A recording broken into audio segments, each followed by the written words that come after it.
Catarina de Sena, por exemplo.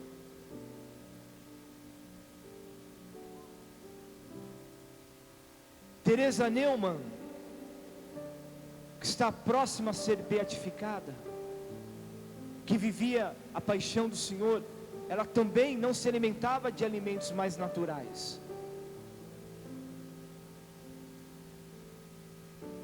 E tantos outros. Porque o Senhor escolheu essas vidas, essas almas, esses corpos. É como os corpos que estão incorruptos. Porque comungar Jesus é a certeza da vida eterna. Esse mesmo corpo será ressuscitado, mas o Senhor, no seu amor, Ele mantém alguns corpos que o comungaram incorruptos. Isso só existe, claro, na Igreja Católica, provados pela ciência.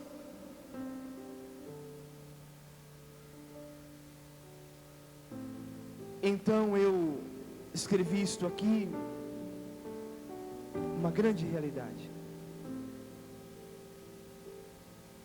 Do século II até o século XX, são 102 beatos e santos que mantêm o corpo incorrupto, que já morreram.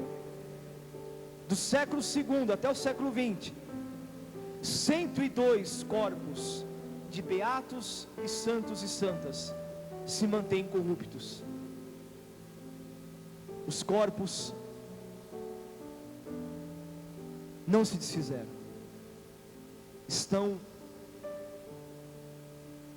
guardados como sinal da ressurreição futura. Guardados, é um sinal muito bonito, muito expressivo, que você não encontra em lugar nenhum a não ser na Igreja Católica. Provados pela ciência, aquele corpo que morreu há 100, 200, 300, 400, 500, 600, 700 anos, 800 anos, 1000 anos, 1200 anos, 1500 anos, você vai lá, o corpo está intacto e com sinais maravilhosos. Tanto na Igreja Católica Romana como na Igreja Católica Oriental, está lá corpos provadamente incorruptos, porque comungaram a Deus. Jesus é a semente profunda, Ele se torna a semente profunda de vida eterna. E Ele disse: quem comer da minha carne, quem beber do meu sangue, terá a vida eterna, e eu ressuscitarei no último dia. Minha carne é verdadeira comida, e o meu sangue verdadeiramente uma bebida. Corpos que permanecem incorruptos. Repito, do século II até o século XX, 102 beatos e santos não sofreram a corrupção da carne, os seus corpos estão intactos.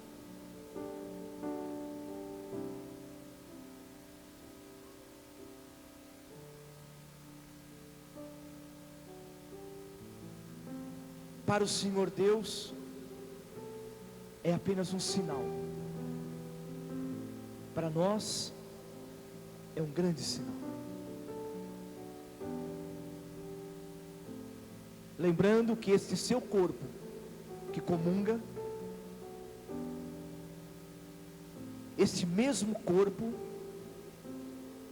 será ressuscitado pelo Senhor. Não é outro, não, é este. Por isso, filho, filha da igreja, quando você comunga Jesus, quando você tem a experiência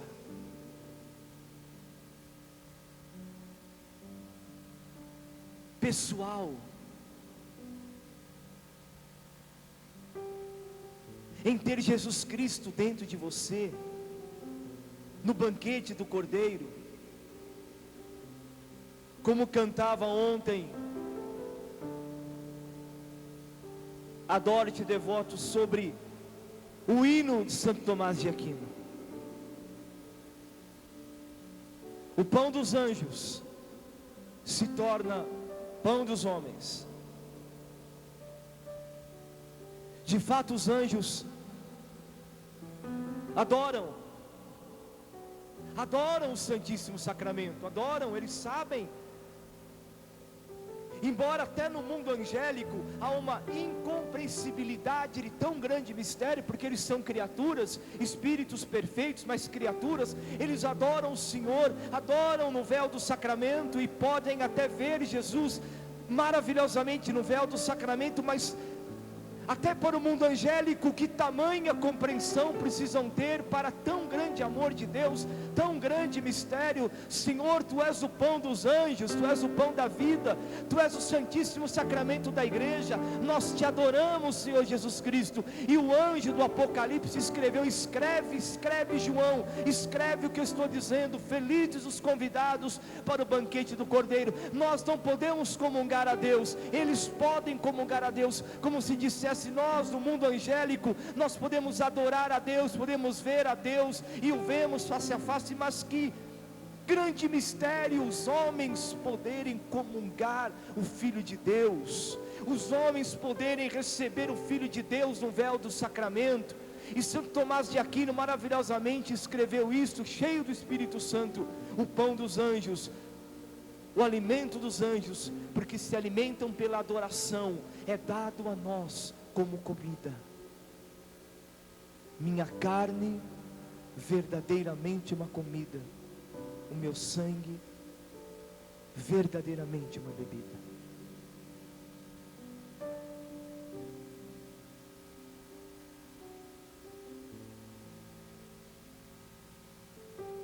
Filho e filha da igreja,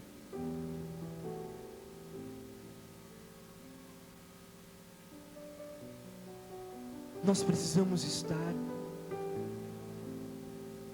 profundamente em comunhão com a igreja. Não adianta eu defender o Santíssimo Sacramento fora da igreja. Não adianta eu querer fazer e falar bonito se eu não estou em comunhão com a igreja católica. É o que eu falei dos cismáticos, os que falam bonito do Santíssimo, mas não estão em comunhão com a igreja que dá o Santíssimo. Estranho, né?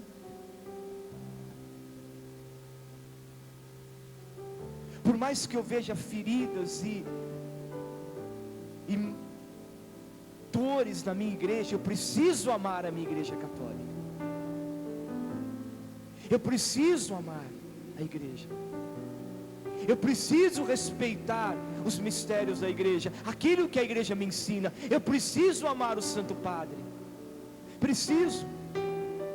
Eu preciso obedecer o Santo Padre. Eu não posso ficar soltando aí coisas que vêm na minha cabeça, falando mal do Santo Padre, mal da liturgia, mal da igreja. Claro, eu sou um dos padres, graças a Deus, que exorto muito a liturgia, e falarei disso daqui um pouco. Mas outra coisa é você não aceitar o Concílio Vaticano II, é você não aceitar a missa nova, é você falar mal daqueles que têm um novo modo de expressar o seu amor por Jesus Cristo.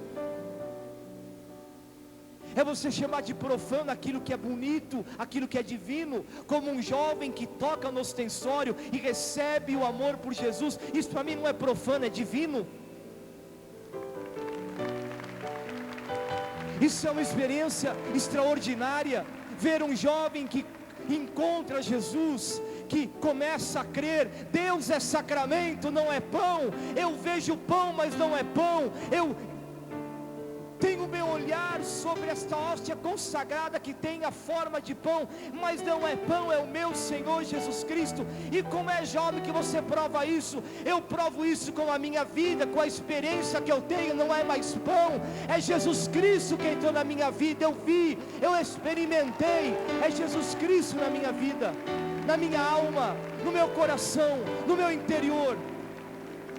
Experiência pessoal, é o que o Papa Bento XVI disse: experiência pessoal com o Senhor Jesus Cristo.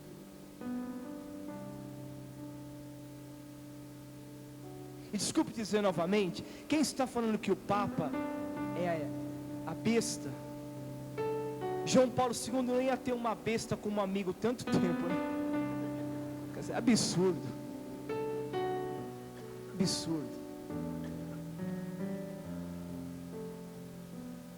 Mas o Espírito Santo vai provar que o Papa Bento é um santo, não é o que estão falando dele.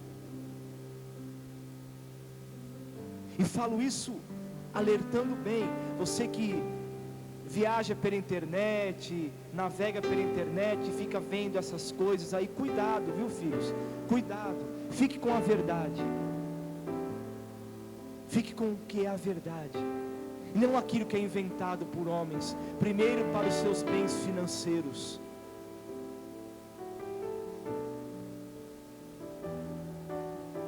Mas no Senhor.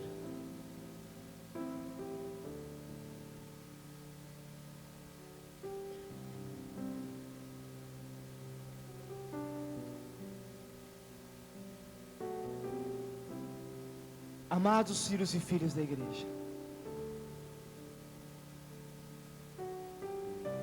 eu quero terminar esse último momento dessa pregação falando da liturgia católica.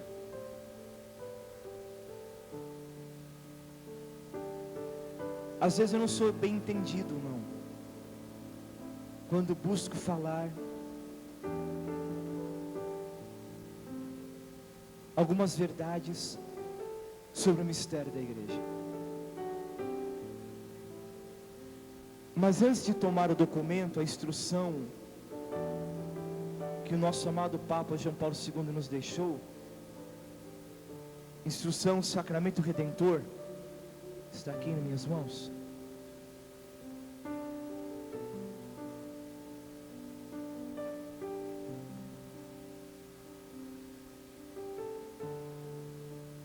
Desde o Antigo Testamento, eu quero tomar com vocês o primeiro livro dos Reis,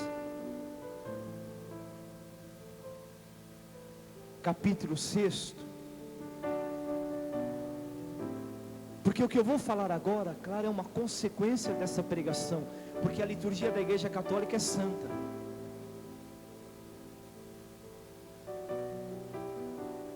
Eu particularmente tenho um amor profundo por toda a liturgia católica, e respeito e amo a cada uma delas.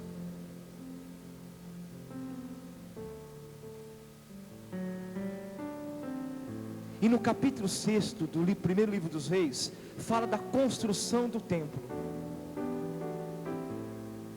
E no versículo 7, a construção da casa se fez com pedras trabalhadas de pedreira, de modo que durante a construção não se ouviu ruído algum de martelo ou de qualquer outra ferramenta, para dizer que a construção do templo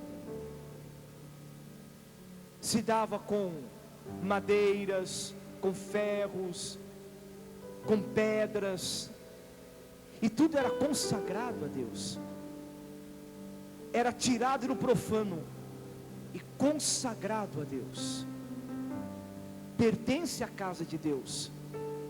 Aquela madeira, aquele cedro do Líbano, aquela pedra retirada da natureza, é tirado do profano e consagrado a Deus, para o templo de Deus, para a glória de Deus. A Igreja Católica, maravilhosamente, claro, ela traz sinais na sua liturgia, sinais muito claros. Digo aqui alguns: pedra,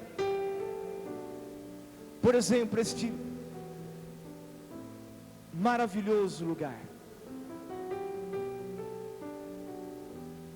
Tudo que está aqui está consagrado a Deus. Tudo, toda essa imensidão está consagrada a Deus. E porque está consagrada a Deus, a Canção Nova quis dar o melhor em tudo aqui,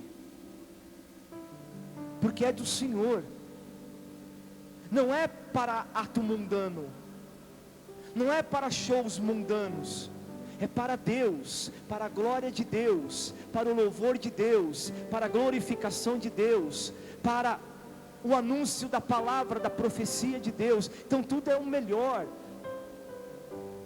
tudo é o mais belo, é o mais bonito.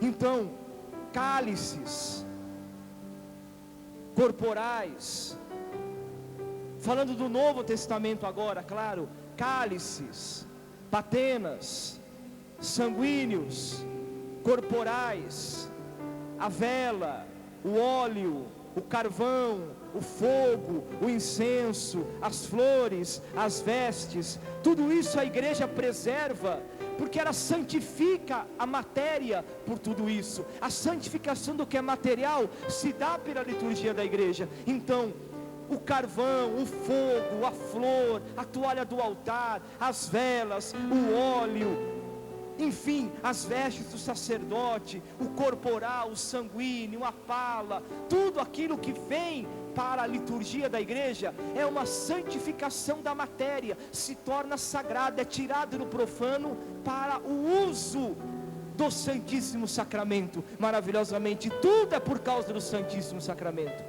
tudo é por causa do sangue, porque é Jesus, tudo é por causa dele. E quando eu não admito, eu praticamente fui expulso da Renovação Carismática Católica de São Paulo, porque falei uma verdade no Alegrai-vos, no Ibirapuera, e não tolerei que o corpo de Deus ficasse em copo de plástico, pichado com spray dourado, e não admito mesmo, de maneira alguma.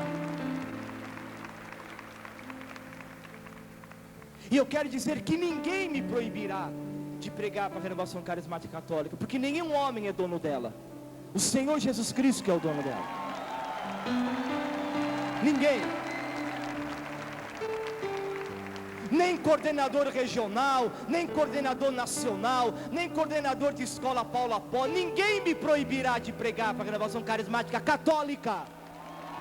Ninguém. Quanto mais quando se fala a verdade. E quando se escuta a verdade é duro, não? Porque vocês são testemunhas que há mais de 8, 10 anos eu tenho falado para a Renovação Carismática Católica não colocar o corpo de Deus em pote de plástico, não ficar pichando de dourado aquilo que é profano, que não se pode colocar o corpo de Deus vivo em qualquer lugar, não se pode.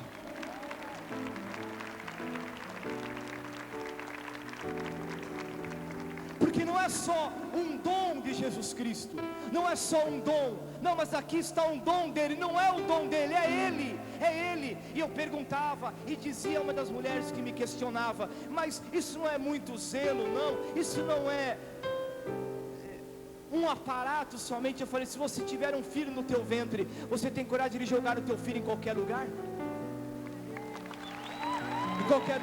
Jogar em qualquer canto? Você não vai procurar ter, nem que for um berço, um bercinho digno do seu filho, com todo amor, com todo carinho, não um pote de plástico com cheiro de tinta, foi pichado de dourado, absurdo.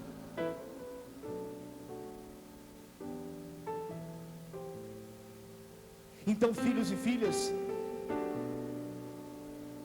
quando a igreja fala, a igreja preserva o mais precioso para a liturgia. O mais precioso, por quê? Por minha causa, por sua causa? Não, primeiramente por causa do Senhor Jesus Cristo no Santíssimo Sacramento, que é o Senhor da igreja, que é a vida da igreja, que não é somente um dom, não é qualquer coisa, não é um simbolismo, não é um pão bento, não é um pão abençoado. Eu já preguei aqui, volto a pregar. Jesus no Santíssimo Sacramento, ele tem sentimentos, não é um Deus morto, é um Deus vivo, ressuscitado, e que tem sentimentos, que tem coração, e não pode ser jogado e colocado em qualquer lugar, não. Isso é muito claro. Mas eu quis dar a vocês o fundamento do porquê.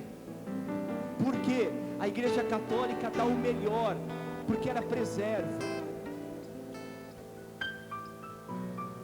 ela tira do profano e dá Deus o melhor, o mais belo. Isso contribui para a santidade da igreja de Deus, porque tudo é para a santificação do mundo material, por causa de Jesus no altar. Você está entendendo? Aquele cálice material é consagrado a Deus no altar.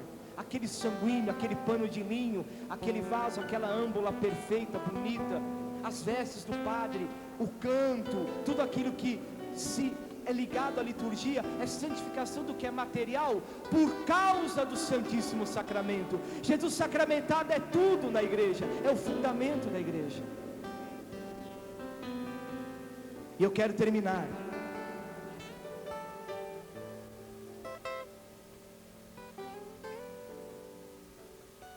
não como uma resposta, porque o profeta, ele tem a resposta do seu Senhor, que ele fala ao coração, não das pessoas. As pessoas podem não entender, podem perseguir, mas a resposta do profeta é a paz que ele tem no coração, em falar o que Deus quer. Eu sou profeta, que não agrada aos homens, não, e nem às pessoas, mas a verdade. E o Papa autorizou escrever isso aqui no documento: os vasos sagrados, destinados a acolher o corpo e o sangue do Senhor, sejam rigorosamente moldados segundo a tradição e os livros litúrgicos. É dada a faculdade às conferências dos bispos estabelecer com a confirmação da Santa Sé, se for oportuno, que os vasos sagrados sejam fabricados também com outros materiais sólidos. Entretanto, exige-se rigorosamente que tais materiais sejam de fato nobres, segundo o julgamento de cada região, de tal modo, aqui é importante, vejam, de tal modo que com o uso deles se preste honra ao Senhor e se evite totalmente o risco de reduzir os olhos dos fiéis à doutrina da presença real de Cristo nas espécies eucarísticas. Se eu vejo o corpo de Deus num pote de plástico, o que os outros vão pensar? É Jesus Cristo teu Deus que está aí? Jogado num tupperware de plástico, pichado por spray, que custa R$1.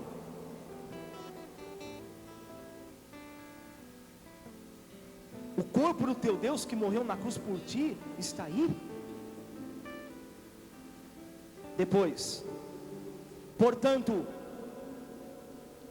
e a palavra do documento é muito clara, é reprovado qualquer uso segundo o qual se sirva na celebração da missa de vasos comuns ou de má qualidade. Enquanto eu estiver pregando a renovação carismática católica, não protestante, católica com C maiúsculo, eles vão escutar isso daqui.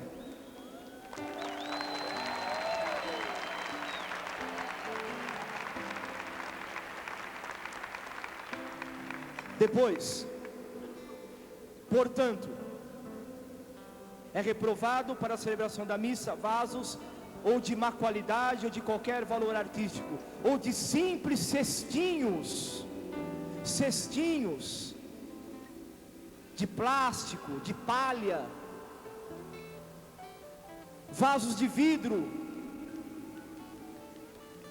barro, argila. Infelizmente fiquei muito triste quando na conferência dos bispos do Brasil eu vi lá, e falo mesmo, tudo de barro. Me doeu muito o coração. Os bispos devem dar exemplo do que a igreja pede e não fazer ao contrário. Se a igreja fala que não pode ser de barro, por que celebra com barro? Está errado, né? Mesma coisa do meu pai fala assim, é como uma criança, O pai fala assim para a criança: você não vai na missa não? A criança fala: mas o senhor também não vai? Mesma coisa. A CNBB celebrando com cálice de barro, para mim precisa mudar. Imediatamente. Imediatamente. Imediatamente. Depois, que qualquer material que se quebra facilmente, isto vale também para os metais e outros materiais que se alteram facilmente. Isso é documento da igreja, não é eu que estou falando. Vamos aqui para o final. Roma, Congregação para o Culto Divino e Disciplina dos Sacramentos, 25 de março de 2004, solenidade da Anunciação do Senhor, Cardeal Francis Arinze, prefeito. Claro, sobre a bênção do Papa João Paulo II.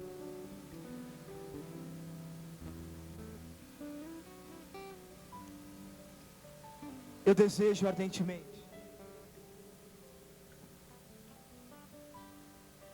que você lute pela verdade católica. A liturgia da igreja é santa, e a missa é o nosso tudo. Felizes os convidados para o banquete do Cordeiro. Que você tenha experiência pessoal com o Senhor, como disse o Papa Bento XVI, que você possa ter intimidade com o teu Senhor Jesus Cristo em cada missa, e ser santo, e ser santa, escutar Jesus, comungá-lo e anunciá-lo. Igreja Católica, filhos e filhas da igreja, não tenham medo da verdade. A verdade precisa ser anunciada. Louvado seja nosso Senhor Jesus Cristo.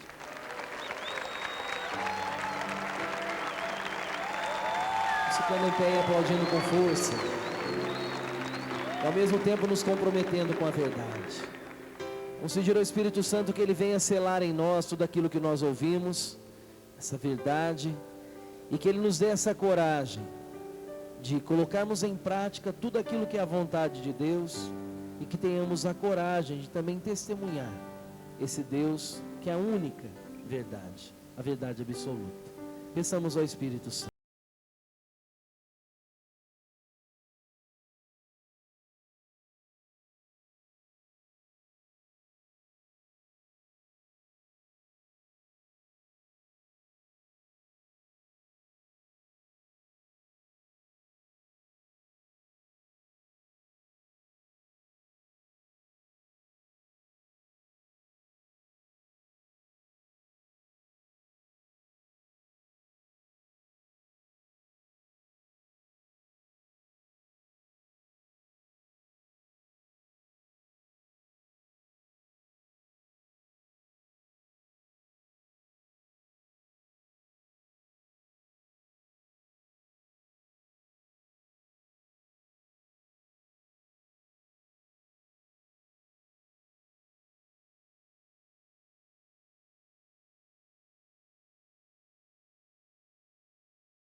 Vamos aplaudir o nosso Deus.